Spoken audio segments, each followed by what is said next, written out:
ఇక్కడ వధువుకి ఏం చేస్తున్నాడంటే ఒక పెళ్లి కుమార్తె పెళ్లి కుమారుడు వరకు ఏ విధంగా సిద్ధపడుతుందో, పెళ్లి లేపనగా ఆ పెళ్లి కుమార్తెకి నిద్ర ఉండదేమో, నేను రేపు నా భర్తకు ఎట్లా కనపడాలి, ఇట్లా కనపడాలి, నేను ఇంత నీట్గా ఉండాలి కదా, ఎన్నెన్నో కళలు కంటూ ఉంటుంది. మనం కూడా మన వరుడైన ప్రభు అయిన యేసుక్రీస్తు ఈ లోకానికి వచ్చినప్పుడు మనం కూడా సిద్ధపాటు కలిగి ఉండాలి. ఏం కలిగి ఉండాలి ఏమ్మా? సిద్ధపాటు కలిగి ఉండాలి. ఏ సిద్ధం? గొడవడానికా, తినడానికా కాదు. ఆయన వచ్చినప్పుడు మనం కూడా ఏం చేస్తామంట? ఆయనతో పాటు ఇప్పుడు కూర్చున్న మనందరం కూడా ఇప్పుడు ప్రభు రాకడ వచ్చింది, మీరు ఎత్తబడ్డారు, నేను ఎత్తబడినా అని చెప్పిన మాత్రాన ఎత్తబడం, పాటలు పాడినంత మాత్రాన ఎత్తబడం. ఎవరు ఎత్తబడతారంటే ప్రభువుకి ఇష్టలుగా ఉండి ప్రభువునకు వచ్చినప్పుడు సిద్ధంగా ఎవరుంటారో వారు ఎత్తబడగలరు. ఇద్దరు తిరగదీస్తుండగా గర్భంతో ఉన్న తల్లి ఆ తల్లిగా సిద్ధపడితే ఆ కడుపులో నుంచి బిడ్డ చీల్చుకొని ప్రభు దగ్గరికి వెళ్ళిపోయిందంట. గర్భంతో ఉన్న బిడ్డ ఒకవేళ రేపు మాపు ప్రశ్నించవచ్చు, లేదంటే 3 నెలలు కావచ్చు, 4 నెలలు కావచ్చు, కానీ ప్రభు వచ్చినప్పుడు ఆ తల్లి సిద్ధపడలేకపోతే ఆ గర్భం అన్నట్టు కడుపు చీల్చుకొని ఆ బిడ్డ దేవుడి దగ్గరికి వెళ్ళిపోయింది. మరి మనం ఎలా ఉండాలి? చెప్పుకున్నాం యేసు పండుగ కానీ యేసు నిజమైన యేసు మన జీవితంలో ఉందా? మన జీవితంలో కలిగి ఉన్నామా? అదే ఇక్కడ ప్రకటన గ్రంథంలో చక్కగా ఏమంటే గొర్రె పిల్ల వివాహ ఉత్సవ సమయమున వచ్చినది, ఆయన కార్యక్రమాలను సిద్ధపరచుకుంటున్నది సిద్ధపాటు పరచుకుంటున్నది కనుక మనము సంతోషపడి ఉత్సాహించి ఆయన మహిమపరచమని చెప్పగా, ఒక ఇంట్లో వివాహం జరుగుతుంటే అనేకులు సంతోషిస్తారు. ఎందుకు? అరే ఆ పిల్లలకు పెళ్లి కాదనుకున్నాం, మంచి భర్త వస్తున్నాడు, చక్కగా జరుగుతుంది, వాతావరణం బాగుంది, ఇప్పుడు అదృష్టవంతురాలు, అన్నీ కూడా బాగుంది అన్నప్పుడు ఏం చేస్తాం? మనం కూడా సంతోషిస్తాం. ఇప్పుడు మనం కూడా సిద్ధపాటు కలిగి ఉంటే మనం ముందు వారు ఏం చేస్తారంటే ఏమా చెల్లి సంతోషిస్తారు. కనుక మన సిద్ధపాటు లేకుండా ఎన్ని దినాలు గడిచినా మళ్ళా ఇష్టం వచ్చినా నిష్ప్రయోజనం. ఏ సిద్ధపాటు ఉండాలి?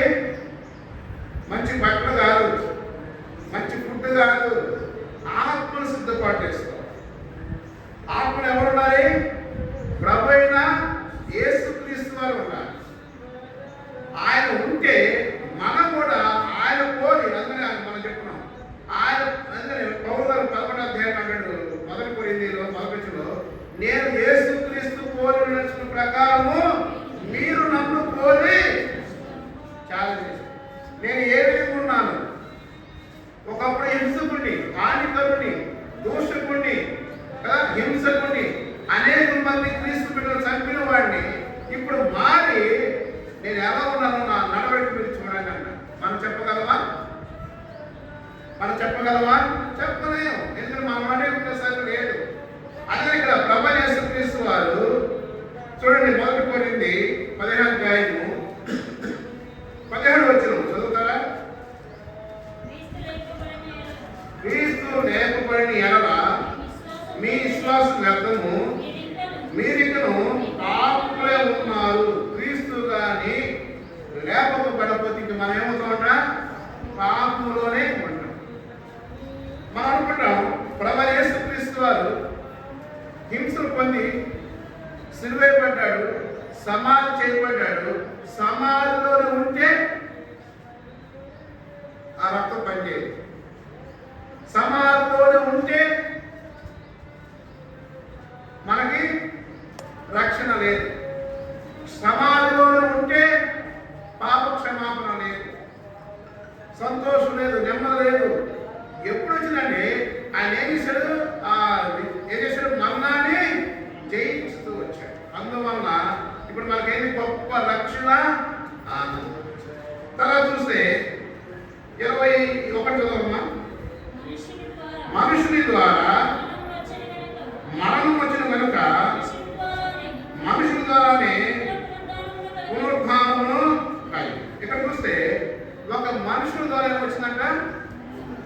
ఏమా హుషారుగా ఉండాలి. మరణం వచ్చింది. ఎవరు ఆ మనుషుడు?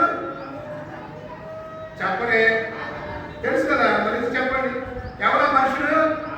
ఆదాము తన దేవుడిచ్చిన ప్రభావాన్ని, దేవుడిచ్చిన ఘనతని తినకూడదు నా పండు తిన్నప్పుడు ఆ ప్రభావం ఆయన వచ్చి వెళ్ళిపోయింది. అందువల్లే మనం ఏమయ్యాం? పాపం చేస్తున్నాం, అపరాధం మీద సత్యం అయిపోయింది. అంటే మన మూల పురుషుడు ఆదాము నుండి ప్రభావం వెళ్ళిపోవడం వల్ల మనలో కూడా ఇప్పుడు చూస్తే మరణం వచ్చిన కనుక మనుషుల ద్వారానే మృతులు పునరుద్ధానము. ఆదామందు అందరూ ఎలాగో మృతి పొందుతారో అలాగనే క్రీస్తునందు అందరూ కూడా ఇప్పుడు ఆదామందు ఏమయ్యాం? మృతి పొందాము. ఇప్పుడు క్రీస్తునందు ఏమయ్యాం? చెప్పలే, చదివే కదా, చదవండి, అక్కడ ఉంది కదా.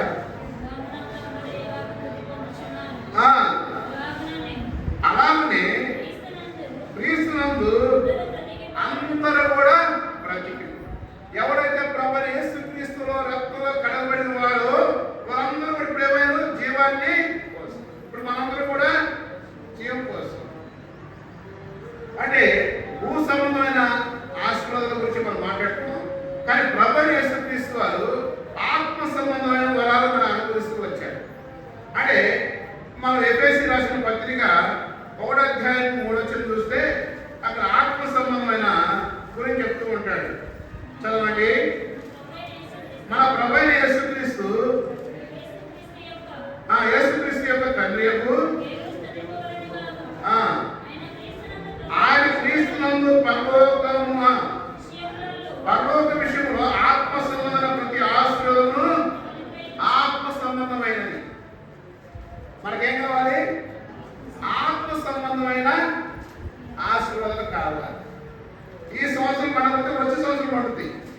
ఇప్పుడు తినకపోతే సాయంత్రం చేస్తాం, ఇబ్బంది లేదు. కానీ ఆత్మ సంబంధమైన వరాలు ఎక్కడి నుంచి వస్తాయి? ఎక్కడి నుంచి వస్తాయి? ప్రభువైన యేసుక్రీస్తునందే వస్తాయి, ఇంకెవరి ద్వారా రావు. అంటే ఇప్పుడు మనం ఏం పొందాలి? ఆత్మ సంబంధమైన వరాలన్నీ పొందితే భూ సంబంధమైన వరాలన్నీ కూడా అడిగే వస్తాయి. ఏం పొందాలి? ప్రభువును ఆరాధించే వారిని ఏం చేయాలంటే ఇప్పుడు ఆత్మ సంబంధమైన వరాలు పొందాలి. సరే చూద్దాం. 10వ అధ్యాయము 35వ వచనం మొదలు పడింది. 15:35 చదువు అయితే మృతులు ఎలాగ వ్యక్తులు అడుగును, ఓ అవివేకి, నీ విత్తిన గింజ ఏమైంది? విత్తిన గింజ చచ్చితేనే కానీ అది తిరిగి మొలకి. ఒక గోధుమ గింజ మనం నాటి అది చనిపోయి మొలకెత్తే 5,000 గింజలు వస్తాయంట. ఎన్ని గింజలు వస్తాయి? ఇప్పుడు మనకు వరిగా వేస్తే ఒక గింజకి ఎన్ని వస్తాయి గింజలు కదా? ఎన్నో గింజలు వస్తాయి. అంటే ఇప్పుడు మనం ఆత్మ సంబంధమైన వరాలు పొందాలి అంటే ఇప్పుడు ఏం చేయాలి? ఎంత పూరే వేసినప్పుడు చనిపోతేనే కానీ మనకు చనిపోకపోతే గింజగానే మనం కూడా ఆత్మ సంబంధమైన పాపంలో చనిపోవాలి. ఆత్మ సంబంధమైన పాపంలో చనిపోవాలి. ఎప్పుడైతే పాపంలో చనిపోతామో ఆత్మలో మనం పరిసంబంధమైన ఆత్మను కలిగి దేవుని యొద్దకి వెళ్ళాలి. వెళ్ళాలంటే ఏం చేయాలి? సిద్ధపాటు ఉండాలి. సిద్ధపాటు లేకపోతే వెళ్ళదు. అంటే ప్రతి దినం కూడా సిద్ధపాటు చేసుకోవాలి. కొత్తగా వివాహమైన వాడు ఎలా ఉంటారంటే భర్త వచ్చేది పెద్దగా స్నానం చేస్తుంది కదా, శుభ్రంగా పౌడర్ వేసుకుంటుంది, శుభ్రంగా మల్లెపూలు పెట్టుకుంటుంది, భర్త కోసం ఎదురు చూస్తాం. అదేవిధంగా మనం కూడా ప్రభువైన యేసుక్రీస్తు వారి మనకు శుభ్రమైన హృదయం ఉంచుకోవాలి. స్నానం వాక్యం అనేది మనకు ఉండాలి. ప్రార్థన జీవితం మనకు ఉండాలి. ఎప్పుడైతే సిద్ధపడగలిగి దేవుడి కోసం ఏం చేయాలంటే ఏం చేయాలన్నా? ఎదురు చూడాలి. ఆయన వస్తాడు,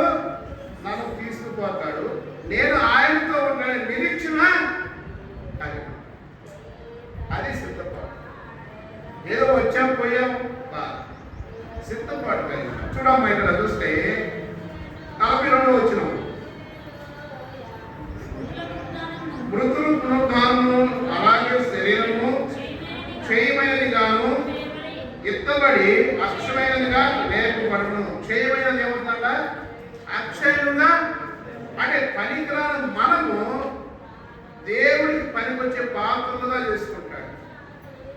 ఒకప్పుడు దేవుడికి దూరస్థమైన మనము ఇప్పుడు దేవుడికి సమీపంగా ఉన్నాం. ఎంత ధన్యత అండి! దీన్ని బట్టి దేవుడిని ఎంతగానో ఆరాధించాలి, ఎంతగానో కనపరచాలి. అందుకని ప్రభువైన యేసుక్రీస్తు లోకస్వార్థులు అన్నాడు, 10 మంది కుష్టి రోగులు స్వస్థ పొందినప్పుడు ఎంతమంది తిరిగి వస్తారండి? ఒక్కరు, 1% కదా. ఏమన్నా వేసుకున్నారు? ఆ 9 మంది ఎక్కడున్నారు మీరు? ఎక్కడున్నారు మీరు?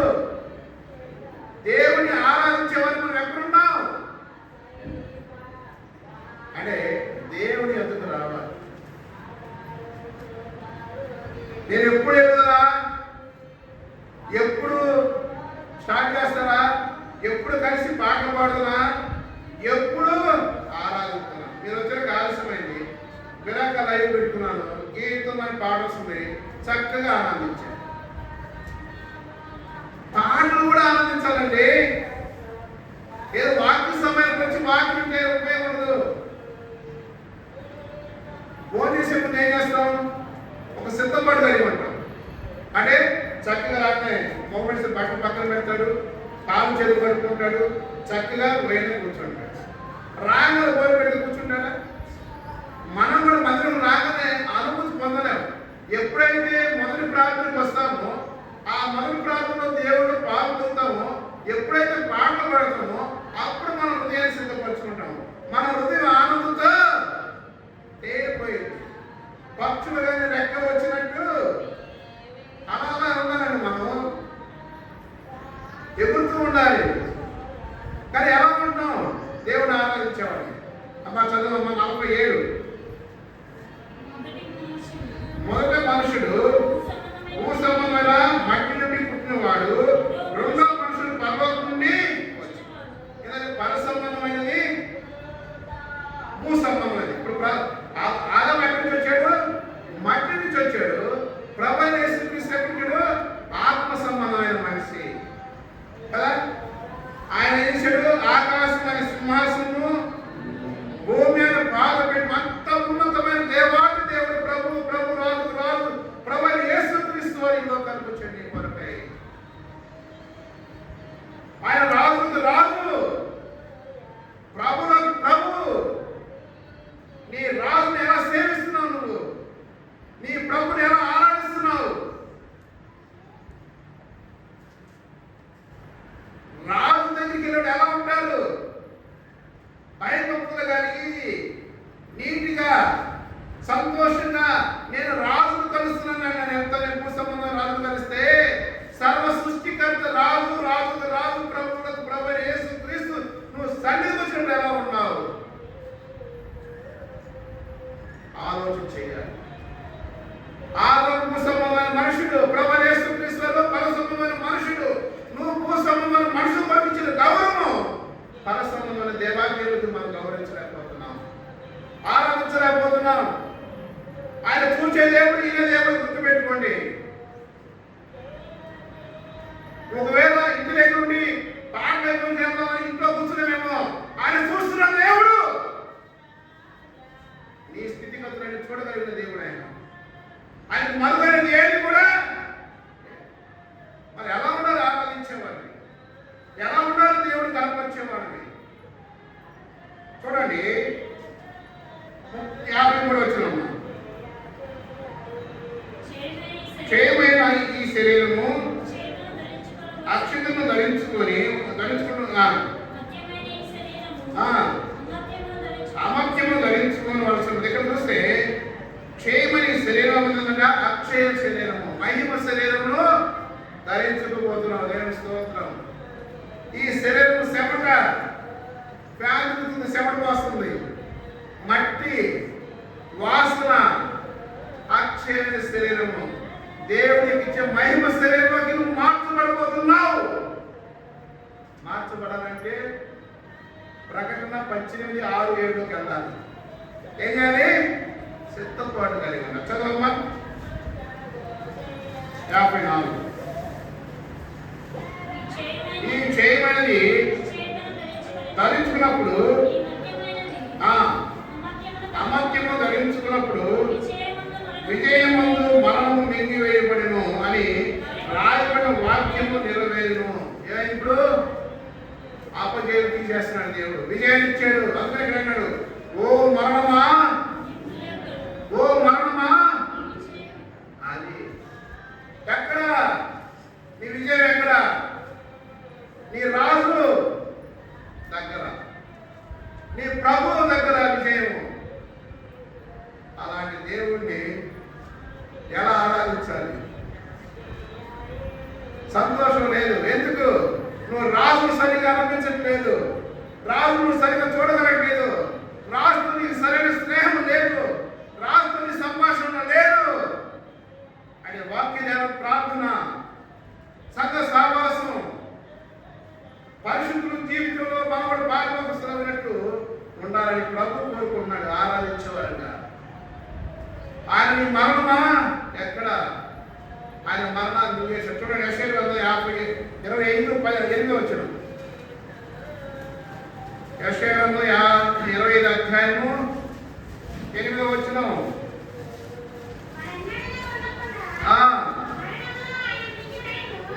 చూడండి, మరి ఎన్నడూ ఉండకుండా మరణం ఆయన మింగివేయును.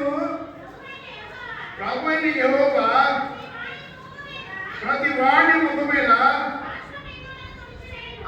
దేవుడితో ఏం చేస్తాడు? ప్రతి వాడి ముఖం మీద బాసు బిందులు తుడిచివేయను. నీ దుఃఖము, నీ తుడుపు సమస్తం కూడా తొలగిపోయినాయి. ఎక్కడ?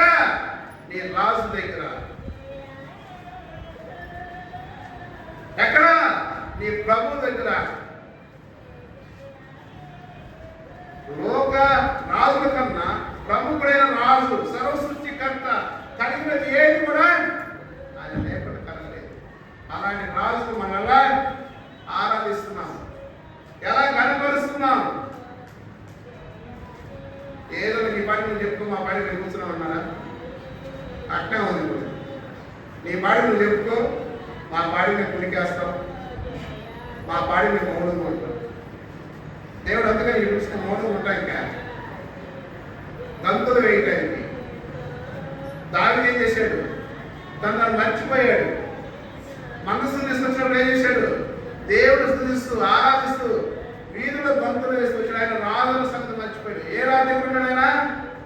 ఈ రాజు కాదు, నా రాజు దగ్గర నేను ఉన్నానని ఆయన ఆనందిస్తూ వచ్చాడు. నువ్వు నిజంగా నీ రాజును, నీ ప్రభును నువ్వు అనుభవిస్తే ఊరికి ఉండలేవు. సంతోషం ఆడకముందే సమాధానం చెప్తారు, తెలిసినా తెలియకపోయినా. నేనున్నాను, నేను ప్రభువును వింటును. ఏం చేశాడు? మరణాన్ని మింగివేశాడు దేవుడు. నీకు నాకు కావలసిన ఆ మరణాన్ని ఏం చేశాడు? దేవుడు మింగివేశాడు. సమాధిని జయించాడు. నీవు కూడా ఒక దినాన సమాధిని జయించబోతున్నావు. జయించాలంటే చేయాలి, ఏం చేయాలి? మందిరంకి వచ్చి కూలి పడుకోవాలి, సిద్ధపడుతుంది. చూడండి, ప్రకటన గ్రంథం 3 అధ్యాయము 6లోకి వెళ్దాము. 21 వచ్చినాం.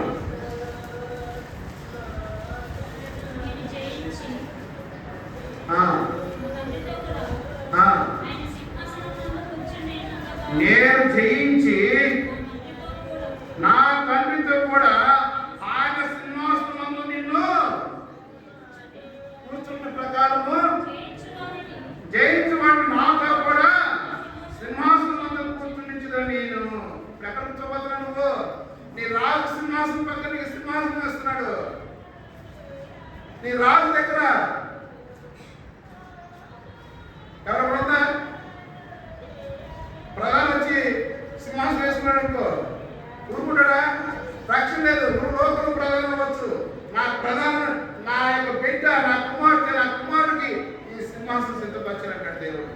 అందులో ఇక్కడ ఎక్కడ చక్కగా నేను జయించి నా తండ్రితో కూడా ఆయన సింహాసనం కూర్చున్న ప్రకారము జయించు వారిని నాతో కూడా సింహాసనం ముందు ఎక్కడ కూర్చోబోతున్నావు? నీ రాజు దగ్గర కూర్చోబోతున్నావు. ఎప్పుడు కూర్చుంటావు? సిద్ధపాటు కలిగి ఉండాలి. సిద్ధపాటు లేకుండా కూర్చోలేవు. ఉన్న ఆశ ఏం నాకేం కనపడదు. మీరు ఆశ ఉన్నట్టు ఆశ అందరూ చేతులెత్తండి. ఆశ లేని అందరూ చేతులెత్తండి. ఆశ వాళ్ళందరూ చేతులెత్తండి. ఇద్దరు ఉందంట ఆశ. సింహాసనం దగ్గర కూర్చుంటానికి ఇద్దరు ఉందంట, ముగ్గురు ఉందంట.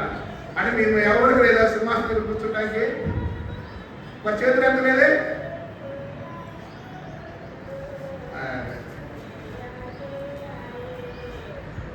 నా మొహం గడద్దు, దేవుడు చూడండి, మన రాజు చూడండి. చూడండి మాట్లాడుతున్నాం. యోహాను సువార్త 11వ అధ్యాయము 25వ వచనం.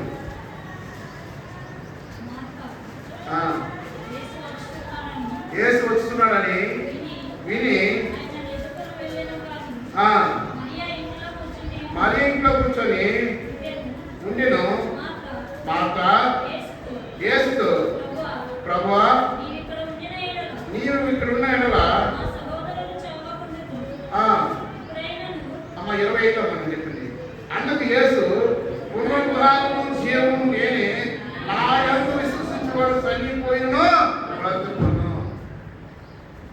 ఏమై మనం అందరం కూడా రాజు బతికారా లేదా? బతికారా? అనుమానం ఉందా? ఎన్ని రోజులు ఉన్నాడు సమాధిలో? ఎన్ని రోజులు ఉన్నాడు? 3 రోజులు. 3 రోజులు మనిషి ఏమవుతాడు? నీకు నువ్వు చెప్పుకుంటే నాకు చెప్పాలి కానీ ఏమవుతాడు? 3 రోజులకి కుళ్ళిపోతాడు. ఎంత వాసన తెలుసా? మనిషి కంటే ప్రపంచంలో నీకు ఇష్టమైన వాసన ఏది లేదు. ఆ వాసన చూస్తే మనకి మార్నింగ్ అవుతుంది, అసలు మనకి ఏమైతే కూడా తెలియదు. అంత భయంకరమైన శరీరం సరే. కానీ రాజు ఏం చేశాడు? 3 దినాలకు వచ్చాడు. ఎందుకు? దేవుని మహిమపరచడానికి. ఎవరు? లాజర్ రా పిలిస్తే వచ్చాడు. లాజర్ చనిపోయిన రాజు బతికుండా మనం పిలిచినా రాకపోతే మనకి వినపడుతుంది, చూస్తున్నాం, కళ్ళీకి ఉంది, పిలిచినా రాక. లాజర్ ఏమన్నాడు? గుడ్డలతో చుట్టి పెట్టాడు. ప్రభు యేసు క్రీస్తు అని కూడా ఏం చేశాడు? అప్పుడు మేము ఆడున్నాం అన్నాం కదా. ఏం చేశారు కదా? దేవుడు చేశారు తెలుసా? కలబంద రసం, ఇసోపు అని ఉంది బైబుల్లో. ఇసోపుతో నన్ను కడుగుకోవడం కానీ ఈ 2 కలిపితే బాగా జిగురు ఎక్కువ వస్తుంది. ఆ జిగురు క్లాత్ కానీ చుట్టితే ఇక రాదు. ఆ క్లాత్ చుట్టితే ఇక రాజును తీసిన రాజు శరీరం రావాల్సిందే. కానీ రాజు వచ్చిందా లేదా? ఎవరు చెప్తారు? ఆయన కట్లు ఇప్పండి. ఇప్పేమో మన కట్లు. ఏ కట్లు? నీకు నువ్వు చెప్పుకోవాలి. ఏ కట్లు? పాపం కట్లు. ఆ ఇప్పితేనే మనం దేవుని చూడగలిగాం. రాజు వచ్చాడు. రాజు మామూలుగా వచ్చాడు, బతికున్న మనిషిలాగా. మనం బతికుండి కూడా సరిపోయిన మనిషిలాగా మనం రాలేకపోతున్నాం. బయటికి వచ్చాడు, కట్టిప్పండి ఇప్పాడు. అనేకులు ఏం చేశారు? దేవుణ్ణి అక్కడ కాదు చూస్తే కన్నీళ్ళు పెట్టుకున్నాడు. నీ కొరకే కన్నీళ్ళు పెట్టుకున్నాడు, నీ కొరకే వేదన, నీ కొరకే దుఃఖము. ఎక్కడ జారిపోతావు, ఎక్కడ సిద్ధపడడానికి పోతావు.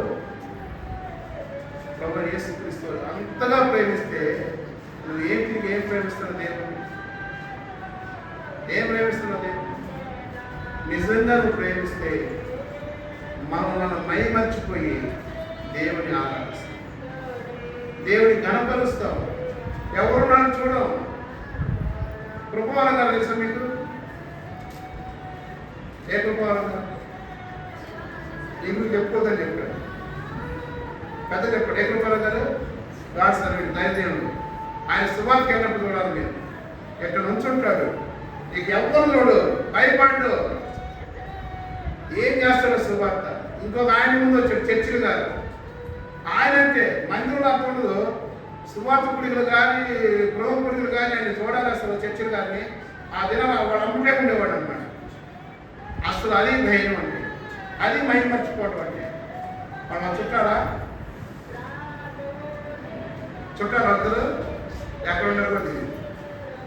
కానీ వారి క్రియలు, వారి యొక్క నడత, వారి ప్రవర్తన మనం ఎప్పుడు గుర్తు చేసుకోవాలి. మిమ్మల్ని గుర్తు చేసుకోవాలంటే ఏం చేయాలి? సిద్ధపడాలి. కనుక ప్రియ సహోదరులారా, మనం ఏమైనప్పుడు మరణాన్ని జయించిన వారి ఆత్మ సంబంధమైన పర సంబంధమైన వారిగా దేవుని ఏం చేయాలి? ఏం చేయాలి వచ్చారు మీరు? పెద్ద చెప్పండి, ఏం చేయడానికి వచ్చారు? ఆరాధించి కనపరిచి ఆయన మహిమపరచడానికి వచ్చాం కదా. ఆ విధంగా ఆరాధనలోకి వెళ్ళే ముందు చిన్న పాట పెడతాం. రండి.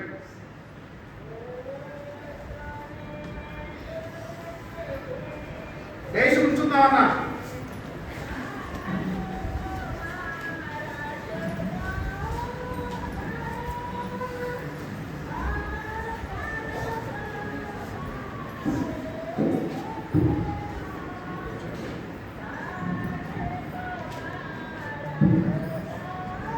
సీయోను గీతాల్లో 164వ పాట. అన్ని పాటల్లో అదే నెంబర్ పాట ఉంది, 164.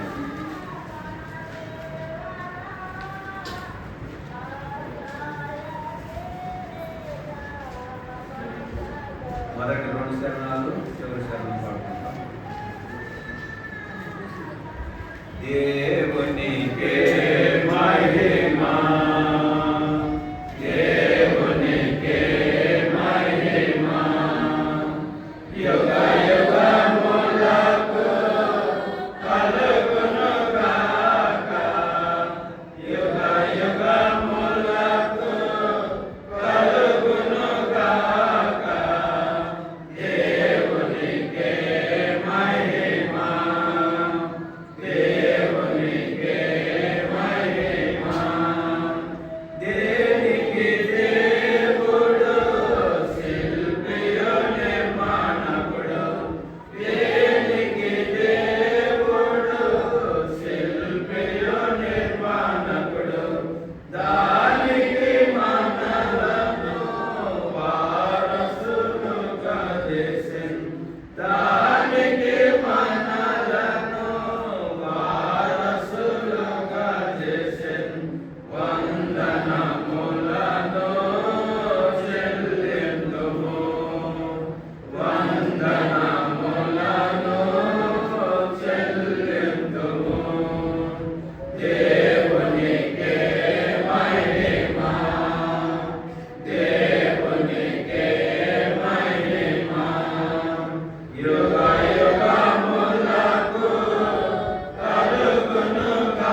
దేవ